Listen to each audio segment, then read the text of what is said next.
Good morning friends. দেখো, হলুদ আর আদা একটা স্পেশাল আচার বলতে পারো তোমরা। এর মধ্যে সব রকম মশলা যেমন জিরে, মৌরি, লঙ্কা, হলুদ, নুন সব কিছু মিশিয়ে দিয়েছি। এরপর এটাকে আমি তেল দিয়ে একটু ভেজে নিলাম। এরপর আমি এর মধ্যে চিলি ফ্লেক্স আর কিছু গোটা মশলা ভেজে গুঁড়ো করে এর মধ্যে দিয়ে দিলাম। তো তৈরি হয়ে গেল দেখো, হলুদ আর আদার স্পেশাল আচার। এবার এটাকে আমি জারের মধ্যে রাখবো। আচার কিন্তু দেখো রেডি হয়ে গেছে পুরো, ঠিক আছে? আচার কিন্তু রেডি। এখন এর মধ্যে আমি একটুখানি দিয়ে দেবো ঘি।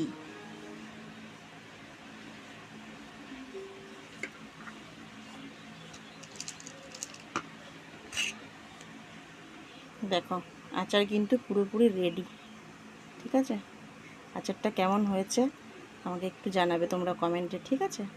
সবাই সুস্থ থেকো, ভালো থেকো। আর এই আচারটা যদি আমার রেসিপিটা দেখে কেউ বানাতে পারো বা বানাতে চাও, বা তাহলে আমাকে কিন্তু কমেন্টে কিন্তু অবশ্যই জানিও। টাটা।